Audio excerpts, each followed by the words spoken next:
Universitas Muhammadiyah Profesor Dr. Hamka. Pada kesempatan kali ini, izinkan saya untuk menyampaikan tentang kesulitan belajar pada siswa anak sekolah dasar. Siswa sekolah dasar adalah mereka yang berusia antara 6 sampai 12 tahun atau biasa disebut dengan periode intelektual. Pengetahuan anak akan bertambah pesat seiring dengan bertambahnya usia. Keterampilan yang dikuasai pun semakin beragam. Namun ada juga anak yang tidak mengalami perkembangan seperti anak-anak lain pada umumnya.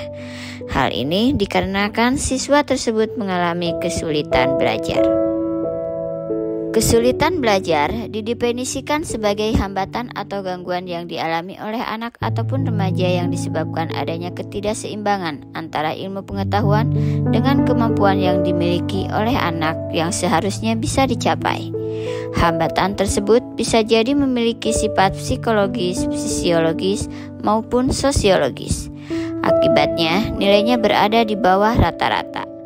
Mereka bisa jadi merasa kesulitan mengembangkan kemampuannya meskipun telah melakukan beberapa jenis latihan.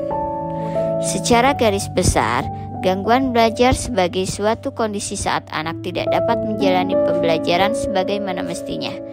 Sayangnya, kadang orang tua maupun anak itu sendiri tidak menyadarinya.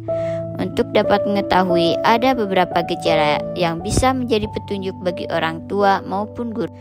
Adapun gejala anak yang mengalami kesulitan belajar adalah sebagai berikut. 1. Hasil belajar rendah daripada anak yang berada dalam kelompok kemampuan sama. 2. Sering terlambat menyelesaikan tugas dan mengalami ketertinggalan dari teman sekelas. 3. Memiliki sikap emosional yang kurang wajar, seperti pemurung, mudah tersinggung, dan pemarah ketika sedang belajar. 4. Sering nampak cuek, berbohong, dan menunjukkan sikap menentang pada guru atau orang tua saat belajar. Dan orang tua perlu mewaspadai jika melihat anak menunjukkan tanda-tanda kesulitan belajar seperti yang tadi disebutkan. Sebaiknya segera mencari faktor penyebab dan cara mengatasi gangguan belajar tersebut.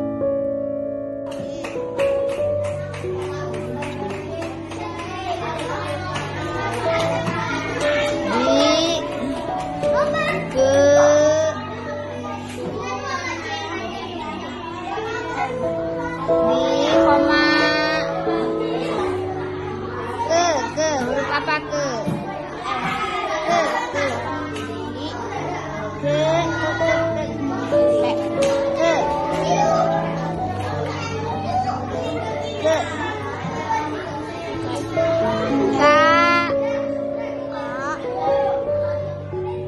Nah, itu ke.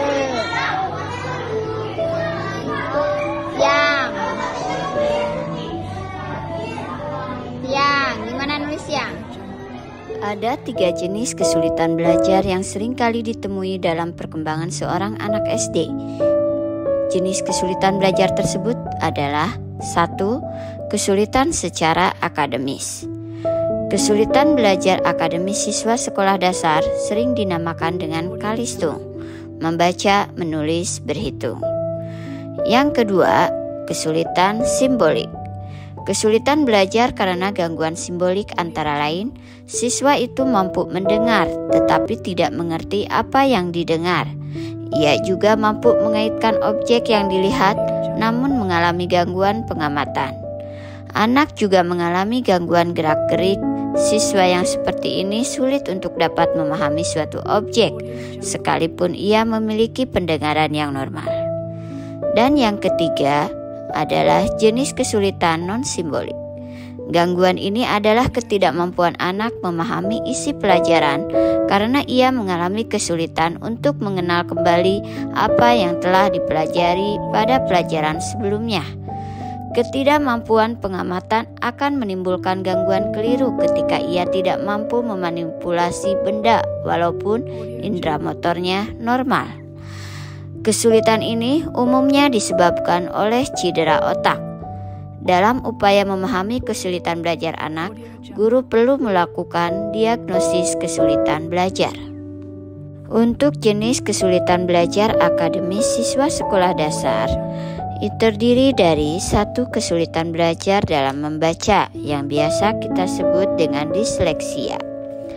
Disleksia merupakan salah satu bentuk kesulitan belajar dalam hal kemampuan membaca dan menulis.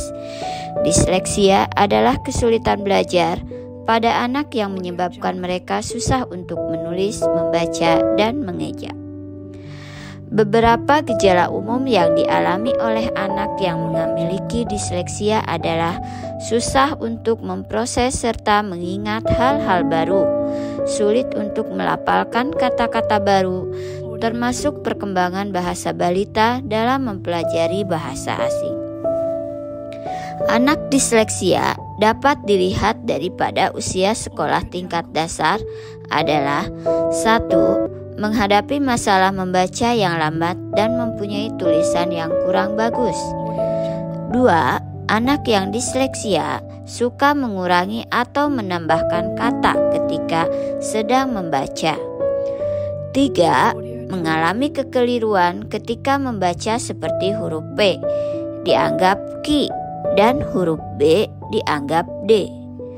4. Sering membalik kata-kata, misalnya buku dibaca duku, bau dengan buah, buta dengan batu, dan lainnya.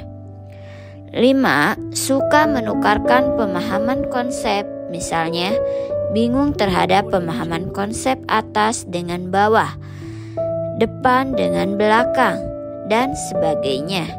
Kadang-kadang juga disertai artikulasi suara gegap. 6. Sering juga disertai kesalahan eja dan kesalahan tulis. Misalnya, jika didiktekan kata pagar, mungkin ditulis papar. Kesalahan tulis ini juga mencakup ketidakmampuan untuk membuat tulisan indah. Sering tulisannya tidak terbaca. Gangguan ini akan terlanjut sampai anak meningkat dewasa. Jenis kesulitan akademis yang kedua adalah kesulitan kemampuan menulis, yaitu disgrafia. Kesulitan belajar ini, anak kesulitan menyusun kalimat, mengatur paragraf, menggunakan tata bahasa, tanda baca, dan ejaan yang benar dalam bentuk tulisan. Disgrafia diketahui sebagai kesulitan untuk menulis. Seorang anak yang mengalami hal ini bahkan akan susah untuk memegang pensil atau pulpen untuk menulis. Berikut ini adalah ciri-ciri yang dimiliki anak mengalami disgrafia. 1. Bentuk huruf tidak konsisten. 2. Penggunaan huruf dan besar dan huruf kecil masih tercampur.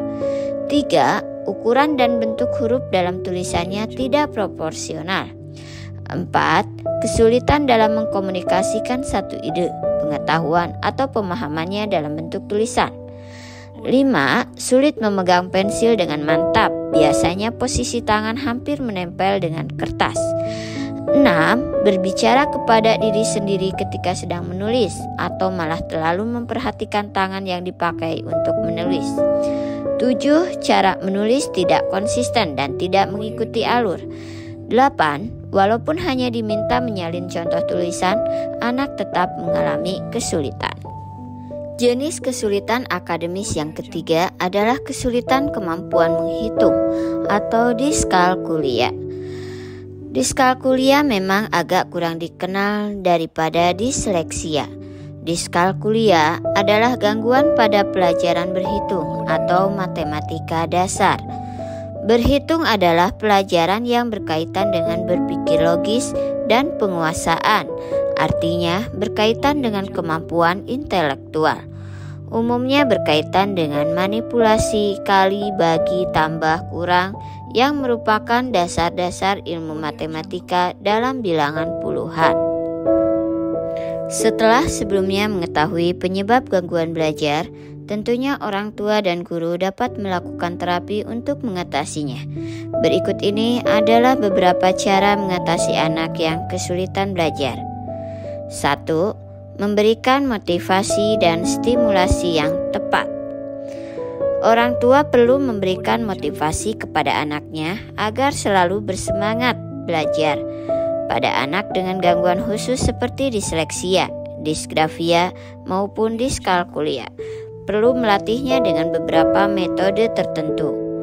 Untuk anak dengan disleksia, orang tua dapat melatihnya membaca menggunakan balok huruf aneka warna. Ajak mereka menyusun balok tersebut menjadi kata dan latih untuk mengucapkannya. Pastikan suasana belajar santai dan menyenangkan.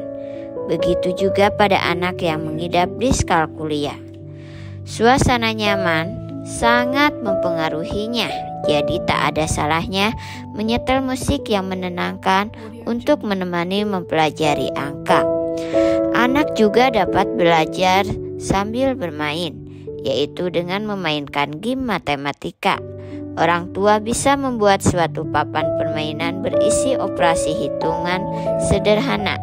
Tak ada salahnya sesekali mengizinkan anak memainkan aplikasi game berhitung. Cara mengatasi kesulitan belajar matematika melalui permainan dapat membuat anak lebih rileks dan bersemangat mempelajari materi. 2. Mendampingi anak belajar. Orang tua juga perlu mendampingi setiap waktu belajar anak, namun perlu memahami pengendalian emosi sangat penting saat melakukan hal ini. Beri dorongan agar anak memahami pelajaran dan menjawab soal dengan kemampuannya sendiri. Jangan sampai hilang kesabaran saat menghadapi anak yang kesulitan menjawab soal. Sebaiknya, cobalah memberikan trik untuk mempermudah mereka. Dengan demikian, anak tidak merasa tertekan saat belajar sehingga akan lebih mudah memahami materi. Yang ketiga, menerapkan metode prior knowledge. Kedua tips di atas merupakan cara mengatasi kesulitan belajar anak di rumah. Selanjutnya, perlu juga menerapkan beberapa metode mengatasi kesulitan belajar di sekolah. Para guru bisa menerapkan metode prior knowledge, yaitu pembelajaran dengan menghubungkan pengetahuan siswa sebelumnya. Caranya dengan menugaskan murid membaca dan membuat rangkuman materi yang akan dipelajari hari berikutnya. Metode ini membuat anak sudah memiliki bekal sebelum menerima materi dari gurunya. Jadi, keesokan harinya, sang guru dapat mudah mengaktifkan memori pengetahuan muridnya. Yang keempat, memberikan feedback. Bagi siswa yang mengalami kesulitan belajar, tidak mampu mengerjakan tugas dengan durasi waktu panjang. Itulah sebabnya memberikan tugas singkat merupakan pilihan yang tepat. Guru perlu melakukan quick test sebagai feedback, umpan balik, untuk mengetahui daya serap siswa. Tes semacam itu dapat memudahkan guru mengevaluasi daya serap materi belajar tersebut. Dan yang terakhir yaitu dengan membentuk kelompok belajar. Belajar dalam kelompok dapat meningkatkan efektivitasnya. Para siswa akan saling membantu agar seluruh anggota kelompok dapat memahami materi yang diberikan. Selain itu, dapat meningkatkan kreativitas untuk menemukan cara yang lebih mudah. Sekolah prestasi juga menerapkan metode-metode seperti itu untuk meningkatkan pemahaman siswa terhadap materi pelajaran. Selain itu, para guru menjalin hubungan personal yang baik dengan siswa agar mereka merasa nyaman. Pada sekolah yang berprestasi juga membuka komunikasi efektif antara guru dan orang tua murid.